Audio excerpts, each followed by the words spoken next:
Halo semuanya, saya Estu Santoso, Head of Sepak Bola Nasional dari Skor Indonesia, dan kali ini saya akan berbincang dengan dua pemuda, karena saya sudah tidak pemuda lagi dan saya akan berbincang dengan dua pemuda dalam rangka untuk memperingati tanggal 28 Oktober tahun ini jatuh pada hari Kamis ya, hari Kamis adalah Hari Sumpah Pemuda, sebuah momen yang penting bagi bangsa Indonesia dan semua itu berkat pemuda. Nah, pemuda di era itu tentunya ya. Nah, kalau sekarang sih beda ya, beda konteks, beda objek, tapi tetap semangatnya sama, saya yakin itu. Nah, saya sama dua pemain yang satu idola orang Tangerang, yang satu idola orang Bogor, Kabupaten Bogor.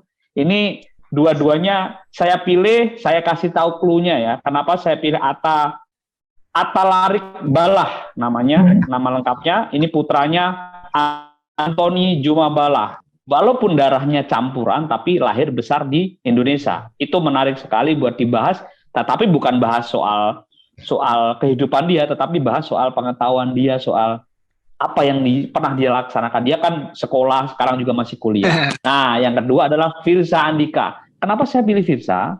Firsa ini asli Medan, besar memulai karir di Padang, di Semen Padang, di Akademi Semen, tetapi dia pernah merasakan main di Eropa. Nah, tidak banyak pesepak bola muda yang punya pengalaman sebagus dia. Walaupun tapi paling tidak pengalaman itu sangat berharga bagi dia dan tentunya bagi anak-anak muda, bahwa orang Medan itu bisa sampai sana. Egy masih di sana, Witan masih di sana, dan Firsa merasakan itu. Dan sekarang kelihatan sekali kematangan dia bermain di Eropa, dibawa ke Persikabo. 1 gol, 1 assist ya di ketujuh ya.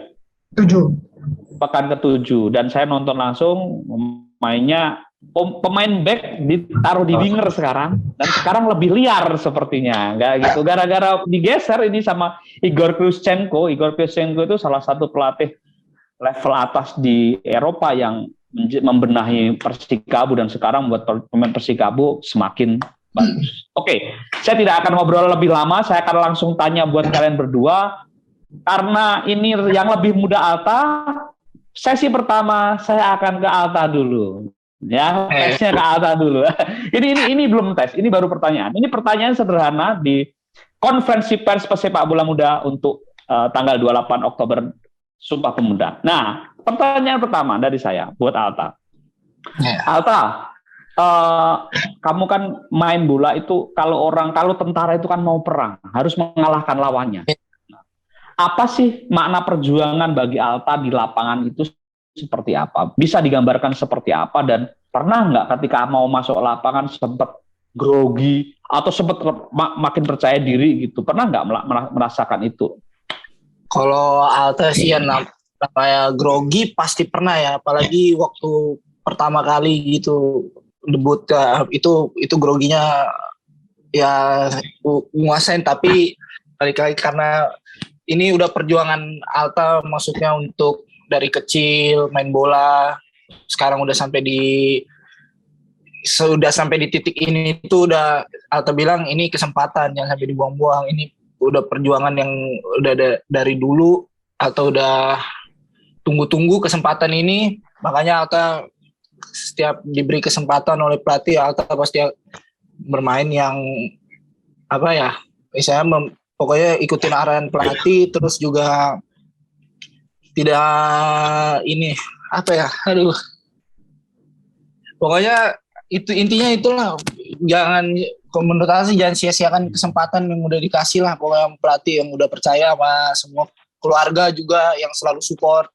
Jadi di dalam lapangan itu banyak sih makna perjuangan, soalnya kita berjuang selain buat nama untuk klub, untuk keluarga juga pastinya, untuk kita juga sendiri. Ya itu sih. Kalau buat Alta. Ya. Oke. Maknanya intinya pokoknya dapat kesempatan hajar dulu ya, pede dulu gitu ya. Pede dulu aja. Soalnya kapan lagi misalnya dapat kesempatan kayak gini kan.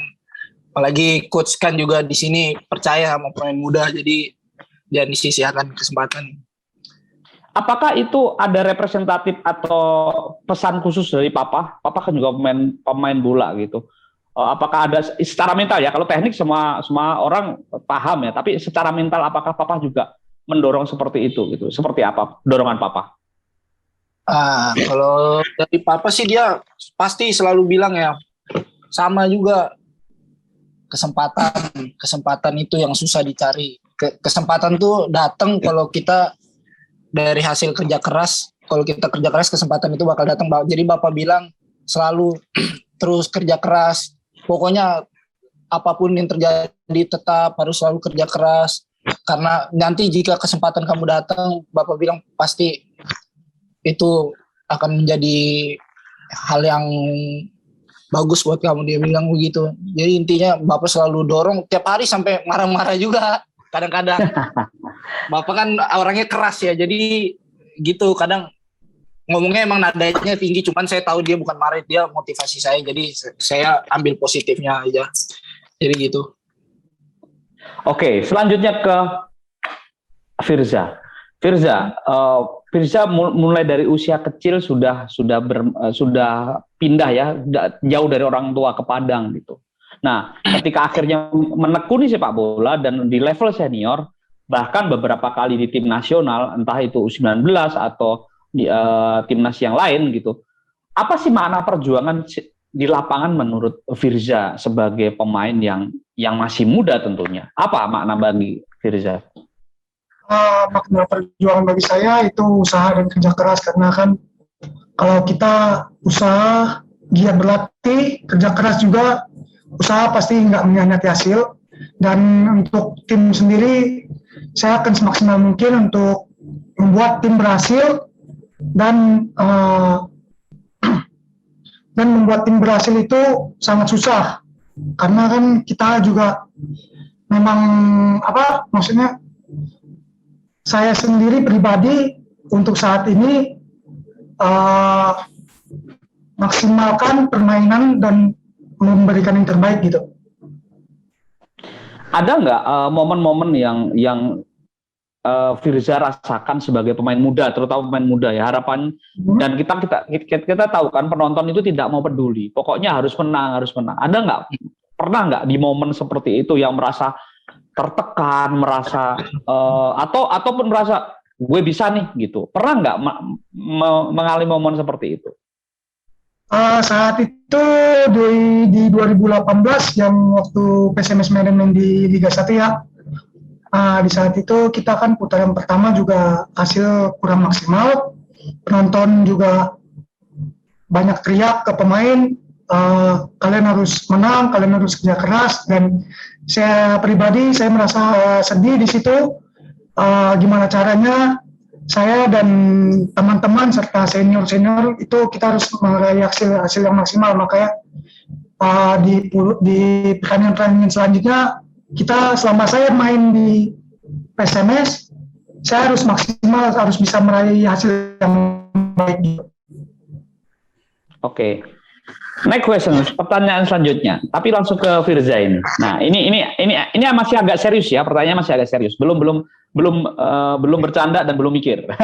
Masih serius. Jadi ini, kalian itu kan anak muda. Firza baru di bawah umur, baru 22 ya, 21 atau 22 ya Firza? 22 sekarang, Mas. Baru 22 tahun. Tapi sadar tidak sadar kamu adalah public figure. Public figure itu ya bisa dikatakan kalau bahasa gaulnya kalian itu seleb di bidang sport, seleb di bidang olahraga. Apalagi sepak bola Liga 1 sorotannya luar biasa. Ada kesalahan sedikit, ada kelebihan sedikit bisa viral segala macam. Nah, ini kan tantangan buat anak muda nih.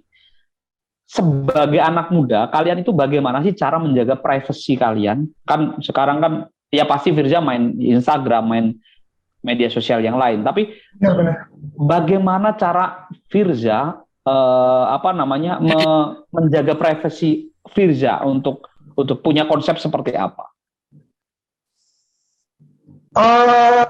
Kalau untuk menjaga privasi pribadi saya ya, mempunyai arti yang sangat penting untuk di dalam karir saya. Tentu saja hal utama ya ini menjaga attitude, karena attitude sangatlah penting maupun di luar atau di dalam lapangan ya, kepada contohnya kepada teman-teman supporter, teman-teman pemain semuanya yang ada di Persikabo, dan kita harus jaga hubungan baik dengan teman-teman wartawan. Gitu sih. Oke. Nah, ini ke Alta nih. Alta ini lebih muda. Alta itu baru 20 ya? Iya, bentar lagi 21. Nah, ini lebih muda ya. Lebih muda. Iya. Tapi nggak tahu lebih bandel yang mana, saya nggak tahu. Kalau bandel itu urusan masing-masing ya. Aman. Aman ya. Nah, aku kalau Alta itu pengen nanya. Sebenarnya kalau Alta itu bagaimana sih menjaga privasi? Apakah privasi terutama di media sosial segala macam yang sekarang berkembang? Apalagi Alta ini kan bisa dikatakan pemain muda, sama dengan Firza sebenarnya, tapi resiko untuk gangguan itu kan gede banget segala macam. Nah, dan Alta jadi walaupun belum reguler banget, tapi sering main di kita. Itu berarti kan perhatian publik, perhatian fans itu kan makin membesar. Nah, pertanyaannya adalah bagaimana sih Alta itu menjaga privasi segala macam seperti itu? Kalau Alta ya sama ya, tetap kalau Alta kan juga orangnya nggak banyak juga main Instagram ya. Kadang-kadang maksudnya main juga, cuman nggak terlalu yang ini. Jadi kalau Alta Ditalin Firza loh. Bener nih, jangan ketawa nih. Beneran. Main juga, cuman nggak yang terlalu ini, sering banget buka. Oke. Jadi kalau Alta sih lebih yang apa yang seharusnya diposting di publik, jangan diposting, jaga. Terus juga karena kita kan kalau posting-posting sembarangan juga kan bukan kita juga yang kena, jadi bisa juga dari tim, kan itu semua merembet, bisa juga ke keluarga apa. Jadi pokoknya kalau Alta sih apa yang harusnya nggak usah diposting, nggak perlu diposting. Terus juga ya gitulah pokoknya, yang hal-hal yang paling foto-foto main pertandingan latihan boleh lah posting. Benar. Dan yang pasti menerima endorse kan ya, asal tidak mengganggu kan ya. Ya bisa dibicarakan di belakang layar aja itu. Oke.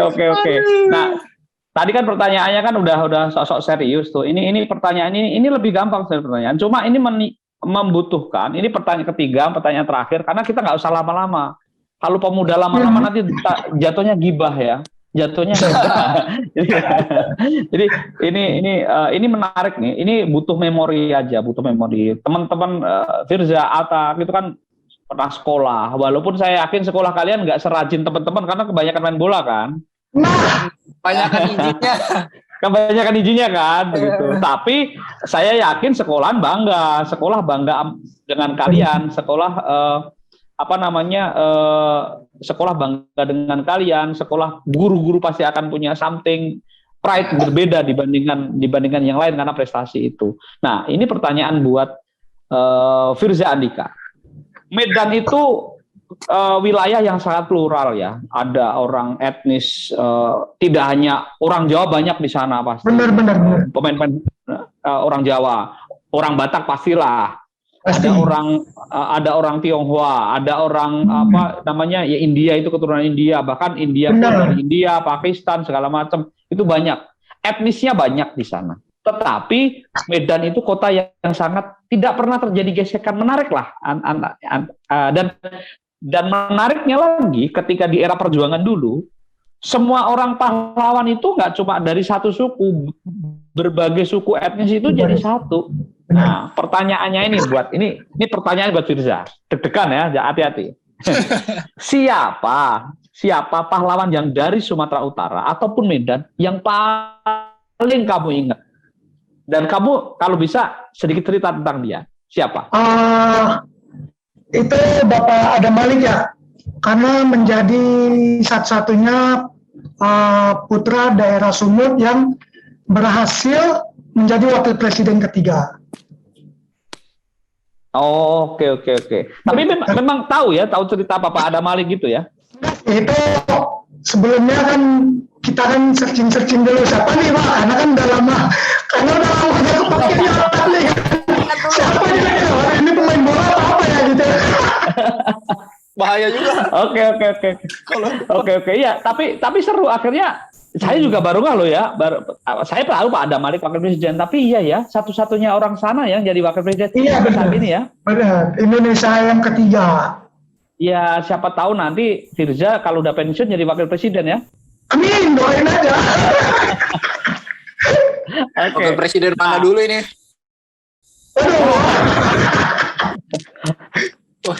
Oke. Nah, sekarang ke Alta. Alta Ya. ini Alta kan pernah SMA pasti karena senang kuliah kan.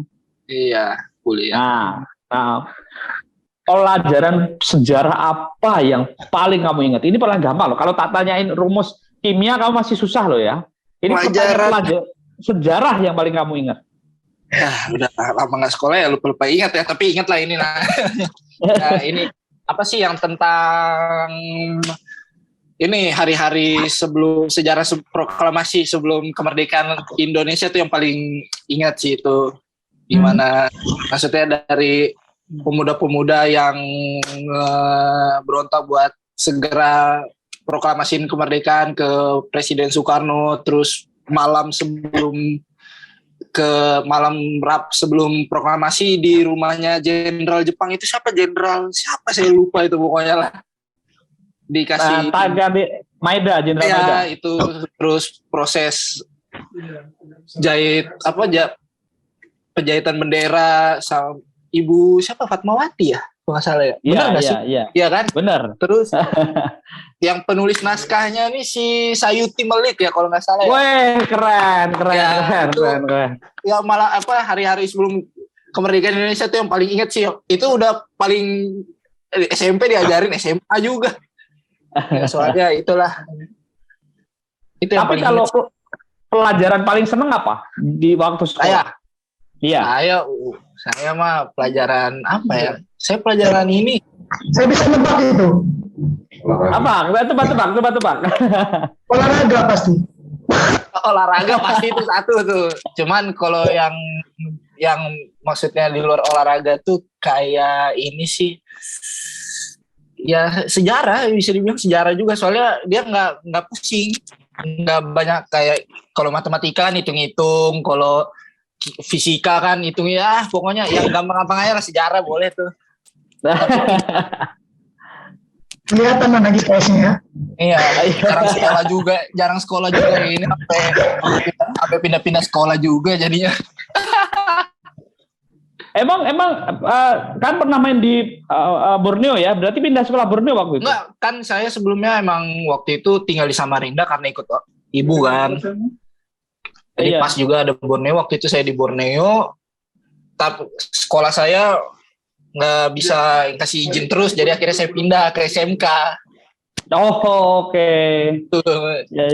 Terus sering izin katanya, jadi nggak bisa. Padahal kasih prestasi ya, nggak tahu juga lah, nggak apa-apa lah udah. Yang penting kan sekarang main di Liga 1. Iya, itu. Iya benar. Nah, ini sedikit pertanyaan menyentil nih. Kan papa mama ini buat Alta. Papa mama kan beda bangsa lah ya, bisa dikatakan seperti itu. Yang biasa ngomong cerita kan bisa mungkin papa cerita soal Liberia, mama soal Indonesia gitu. Yang sering cerita kayak gitu siapa sih di rumah biasanya? Ya kalau itu udah pasti bapak ya, karena saya kan nggak pernah kesana juga, pasti dia cerita terus. Kalau Indonesia nggak usah ditanya lah, anaknya udah kemana-mana juga. Iya. Ya udah, jadi bapak paling sering cerita kondisi di Liberia gimana. Nanti kalau kamu udah suatu saat nanti udah cukup, mungkin kamu bisa kesana jalan-jalan ke tempatnya saya, dia bilang gitu. Ya gitu aja, sering. Oke, siap. Nah, udah menarik sekali. Ini tadi kita udah ngobrolin yang pasti. Yang pertanyaan terakhir yang buat saya takjub sebenarnya. Yang satu walaupun googling Adam Malik gitu ya, tapi nggak apa-apa. Yang satu bercerita tentang kemerdekaan. Artinya sejarah tidak akan pernah lekang dari ingatan kita, karena apapun sejarah itu seperti ibu. Jadi sejarah itu seperti ibu bagi kita gitu, karena itu kan bukan hanya masa lalu tapi juga pancatan atau ke masa kini dan masa depan. Thank you semuanya, semoga sukses dengan klubnya masing-masing di hari. Oh ya, Mungkin yang terakhir, di hari Sumpah Pemuda 28 Oktober 2000, diperingati 2021 ini, kira-kira apa harapan dari kedua kalian, dari Firza dulu deh, harapan untuk pemuda sendiri itu harapannya apa? Saya duluan, saya apa Atta? Ya, saya Firza dulu. Saya duluan. Harapannya buat pemuda-pemuda di Indonesia, teruslah berkarya, teruslah kalian meraih kesuksesan kalian, karena banyak pemuda-pemuda sekarang yang kayak gimana ya, maksudnya jangan ngelur waktu lah maksudnya, karena kan bener banyak kan yang kayak maksudnya yang masih apa, banyak nongkrong, maksudnya nikmati kehidupan gitu, nggak tahu karena kan sebagian ada yang menikmati kehidupan, karena ada sebagian yang lagi bekerja keras untuk menuju kesuksesan gitu. Makanya bagi saya yang lagi menikmati kehidupan, kalian harus banggain kedua orang tua supaya sukses, supaya hasilnya juga kalian bisa raih, dan pasti kalian bangga. Itu buat pemuda di Indonesia. Cool. Kalau Alta, harapannya untuk pemuda gimana? Dan ya boleh buat diri sendiri juga boleh sih. Ya, kalau Alta harapannya buat pemuda-pemudi ya kurang lebih sama juga ya. Pokoknya raih terus kesuksesan, jangan mencela-mencela ya bahasanya, jangan lembek. Pokoknya harus kerja keras. Paling penting itu banggain orang tua juga, itu paling penting. Terus kerja, pokoknya kalau kita udah sukses juga nanti kan kita bisa nikmati juga hasilnya. Pokoknya kerja keras saya dulu, jangan pokoknya jangan santai-santai dulu. Karena kayak Firza bilang tadi, kita lagi santai-santai itu ada orang juga yang mungkin di belakang kita tuh lagi kerja keras buat ngeraih kesuksesan gitu. Oh, oke. Keren, cool. Semoga dua harapan dari dua pemain muda ini bisa menjadi inspirasi bagi kita semua. Nggak hanya yang muda, yang tua kayak saya juga menjadi inspirasi, karena belum tentu yang tua itu paling baik, tapi kita saling belajar. Antara usia bukan halangan, tapi yang pasti kita saling belajar. Setelah kami berbicara sebelumnya dengan dua pemain muda, kali ini saya berbicara lagi dengan pemain muda yang fenomenal, humble anaknya, kalem sebenarnya, tapi kalau di lapangan, ganas banget mainnya. Inilah Muhammad Supriyadi. Piye kabare, Rek? Halo. Ya, apa kabare? Alhamdulillah, baik. Ya, kali ini aku tuh sengaja ngajak harus ada pemain Persebaya. Kenapa? Karena ini terkait dengan Sumpah Pemuda. Jadi sedikit gambaran ya, Supri. Sumpah Pemuda itu bagian penting dari perjalanan bangsa Indonesia, mulai dari 1908 kebangkitan Indonesia yang kita pernah tahu kan, Budi Utomo segala macam itu, lalu ada 1928 itu Sumpah Pemuda, lalu 1930 itu PSSI berdiri, lalu 45 kemerdekaan, lalu masih di 45 ada Hari Pahlawan. Nah, saya nggak ngobrol itu karena itu salah satu materi pertanyaan saya nanti. Nah, yang awal-awal aku pengen nanya sama Supriyadi. Jadi Supriyadi itu kan, kamu sekarang berapa? 20 umurnya? 20 atau 19? Masih 19 tahun. Masih 19 tahun, tapi sudah bermain di level pertama Liga di Indonesia. Artinya, sudah punya beban yang besar lah sebagai anak 19 tahun. Nah, pertanyaannya adalah, apa sih menurut Supri makna perjuangan di lapangan? Makna perjuangan itu seperti apa menurut Supri di lapangan? Kalau menurut saya sendiri sebagai pemain, apalagi pemain muda kan, kita sebagai pemain muda kita berjuang di dalam lapangan tuh kayak nggak mau kalah sama senior, apalagi yang umurnya di atas kita, karena kita lebih muda, kita jadi lebih tenaga kita lebih dikuras gitu buat tim. Jadi kita berjuang lebih keras dari semuanya karena kita sebagai pemain muda, sebagai mungkin tenaga kita masih kuat daripada yang lain. Dan juga makna perjuangan di dalam sepak bola menurut saya di mana kita uh, masuk ke tim manapun itu kita harus membela lambang di daerah kita, apalagi saya sendiri sebagai anak Surabaya membela Persebaya Surabaya itu sangat apa ya, benar-benar sangat ingin kerja keras, pengen buktinya yang terbaik gitu. Tapi kan kita tahu kan bonek ya, terutama bonek itu kan istilahnya pokoknya cinta mati lah Persebaya, nggak ada yang nggak cinta mati, namanya bonek itu cinta mati. Tapi juga ada dua sisi, ada satu sisi yang cukup tekanan dari bonek itu luar biasa. Pernah nggak Supri itu ini ketika main di Persebaya, pernah nggak mengalami hal yang apa ya, aduh Pak, masuk lapangan deg-degan atau justru masuk lapangan sangat percaya diri? Itu pernah nggak ada momen kayak gitu nggak di diri Supri sendiri? Kalau dari saya sendiri mungkin sebelum pertandingan kita pasti wajar lah ngerasain kayak deg-degan atau grogi itu. Tapi ketika kita udah masuk lapangan itu semuanya udah hilang. Kita nggak mikirin yang di luar sana, nggak mikirin yang aneh-aneh gitu. Jadi kita tetap fokus di lapangan.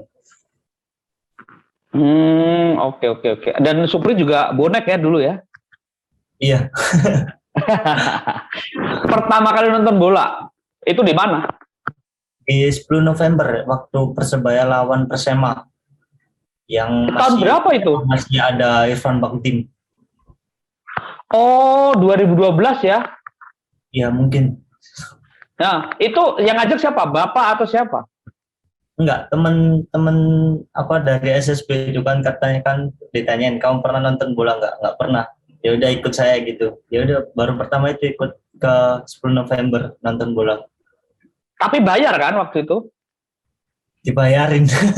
Oh dibayar ya, tapi maksudnya masuk pakai tiket kan? Enggak pakai tiket. Oke. Oke. Nah, ini mungkin lebih pertanyaan kedua. Ini lebih ke person ya, lebih ke pribadi Supri. Supri 19 tahun usianya.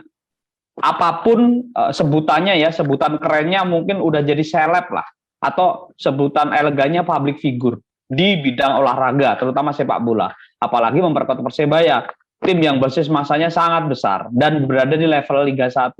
Artinya Supri itu kalau ada pohon itu tiupannya kan kenceng banget. Itu pasti menyadari itu. Nah, ini nih sebagai anak muda, bahkan baru dari level ABG ini menuju ke pemuda kan istilahnya kan gitu kan. Gimana cara kamu menjaga privasi kamu sebagai Supri yang seorang Supri, mungkin ketika bermain sosial media atau segala macam, bagaimana sih cara kamu menjaga privasi kamu? Kalau dari saya sendiri, saya orangnya tuh kayak nggak suka buat main sosmed gitu, apalagi ngepost di Instagram ataupun buat snap apapun itu saya jarang. Kalau emang nggak disuruh mungkin dari Persebaya atau dari tim manajemen saya itu saya nggak pernah ngeposting atau apa gitu, karena saya sendiri orangnya kayak lebih ke sosmed itu lebih kayak tertutup gitu juga.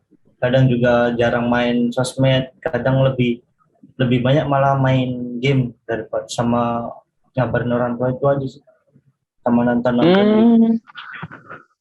Memang tidak terlalu sosmed banget ya, Supri ya. Iya. Nah, ini sedikit melenceng sedikit. Soal Supri kan pernah ke Liverpool segala macam. Pernah merasakan bagaimana sih atmosfer sepak bola di Liverpool, dan sekarang jadi pemain Persebaya gitu. Apa sih yang kamu dapat dan mungkin bisa kamu sebar ke teman-teman, terutama adik-adik kamu atau anak-anak muda sekarang yang bermain sepak bola, apalagi Supri juga beberapa kali dipanggil ke timnas Indonesia level 19 seperti itu. Apa sih yang kamu dapatkan dari semua itu sejauh ini? Ini kalau saya kemarin dari Liverpool, dari Inggris kemarin yang juga pernah ikut Garuda Select, itu sih pelatihannya kita satu hari juga 3 kali mungkin kan, sama di sana juga belajar, diajarin tentang taktik semuanya, diajarin tentang teknik, dan juga kita diajarin soal mental sama ngatur pola makan kita di sana. Jadi apalagi kita masih muda kan, kita banyak perkembangan, banyak juga yang perlu perlu diatur lah pola makan sama semuanya. Apalagi mental kita apa masih muda gitu. Oke. Kalau di Garuda Select itu hampir berapa? 6 bulan ya? Iya, hampir 5 bulan kalau nggak salah, 5 bulan. 5 bulan. Nah, sekarang kan apapun, walaupun Persebaya adalah tim yang sangat salah satu tim yang punya manajemen bagus segala macam. Tapi kan apapun kamu hidup di Indonesia, dekat dengan teman kamu, dekat dengan ya kita ngomong soal pola makan aja deh gitu. Mungkin ketika di Persebaya, ketika di lingkungan Persebaya itu akan terkontrol. Tapi ketika keluar, apalagi orang Surabaya kan makanan enak-enak semua, rojak cingur lah, apalah segala macam. Nah, cara-cara seperti itu, termasuk cara kamu disiplin dalam istilah segala macam itu, bisa nggak kamu share secara pribadi dari kamu? Seperti apa sih, Supri? Kalau dari saya sendiri mungkin mulai dari kemarin saya tahu tentang belajar pola makan sama semuanya itu, jadi kita umpama sebelum pertandingan itu aja, 3 hari sebelum pertandingan kita harus mengkonsumsi kayak karbohidrat yang banyak gitu kan, kayak setelah pertandingan kita baru kayak konsumsi kayak daging-dagingan semuanya, protein itu lebih banyaknya.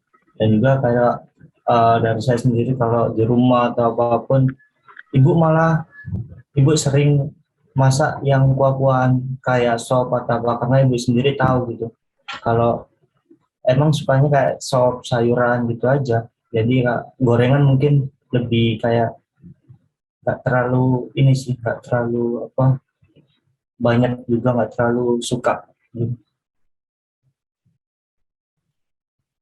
Oke. Supri kan apapun seperti timnas, beberapa pemain Persebaya sekarang juga ke timnas senior, pasti punya cita-cita seperti itu. Balik lagi ke soal perjuangan di lapangan. Apa sih harapannya melihat timnas? Kan Ricky Kambuaya masuk kemarin, sempat mencetak gol segala macam. Kapten kamu Rian juga makin bagus. Nah, kamu juga sempat ke timnas. Nah, ke depan nih, kira-kira secara pribadi apa sih target kamu untuk selain Persebaya di timnas seperti apa? Target saya juga pengen balik lagi masuk ke timnas, bisa perkuat timnas lagi, bisa bareng sama teman-teman yang lain bisa perkuat timnas di laga apa aja gitu. Jadi pengennya sih pengen balik lagi ke timnas gitu, kayak perkuat timnas lagi. Karena mungkin kesempatannya masih belum ada. Ya. Siap. Nah, ini segmen kedua ini ada satu pertanyaan nih. Ini butuh memori, butuh mikir. Nah, Supri kan pasti sekolah dong dari kecil, SD, SMP gitu, SMA ya. Sekarang apa? Masih kuliah? Baru lulus SMA. Oh, baru lulus SMA kan? Nah, masih seger berarti kan? Walaupun saya yakin Supri ini sekolahnya bolos-bolos yakin, karena kebanyakan main bola kan? Kebanyakan izin kan ya? Iya. Nah, tapi siapa tahu video ini ditonton gurunya Supri, terus ternyata wah masih ingat pelajaranku. Nah, ini ada pertanyaan menarik nih. Nggak susah, tapi butuh memori aja, butuh ingatan aja. Sebutkan sila ke 3 Pancasila.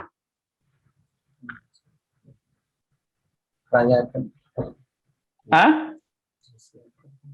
Persatuan Indonesia. Oh, oke. Masih tetap mikir toh, karena ada 5 sila, jadi kita ambil tengah-tengah masih tetap mikir. Oke, yang kedua, di Surabaya itu ada Tugu Pahlawan kan. Kamu pasti pernah ke sana kan? Wong Surabaya kalau nggak ke sana awas kamu ya. Pernah ke sana. Nah, Tugu Pahlawan itu monumen apa sih sebenarnya untuk memperingati apa sih itu? Untuk memperingati Hari Pahlawan 10 November kalau nggak salah. Oke.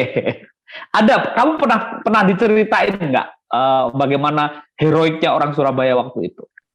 Pernah. Itu waktu SD paling diceritainnya. Kan setelah sampai SMP kelas 1 kan udah pindah ke Jakarta itu kan. Jadi nggak ada. Oke. Tapi kamu masih ingat nggak cerita-cerita itu, pelajaran kecil gitu, waktu sejarah gitu, masih ingat nggak? Sejarah masih ingat lah dikit-dikit.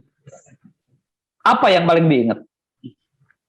Yang paling diingat kan kayak mungkin Hari Pahlawannya ya, Hari Pahlawan di Surabaya itu di Hotel Yamato dulu, sekarang jadi Hotel Majapahit itu, Oke. merobek bendera Belanda yang warna biru. Oke. Kalau sampai ini tak tanyain kamu nggak bisa jawab, awas, kan udah jadi viral kamu. Supri nggak bisa jawab. Oke, oke. Kalau ini pertanyaan memori lagi, bisa nggak kamu sebutin siapa dari kecil kan selalu ada pelajaran sejarah tuh. Kira-kira siapa sih pahlawan yang paling kamu ingat di pelajaran waktu SD gitu? Pahlawan, Ya. Bung Tomo pasti. Oh, Bung Tomo, oke. Dan sekarang kamu main di Gelora Bung Tomo. Iya.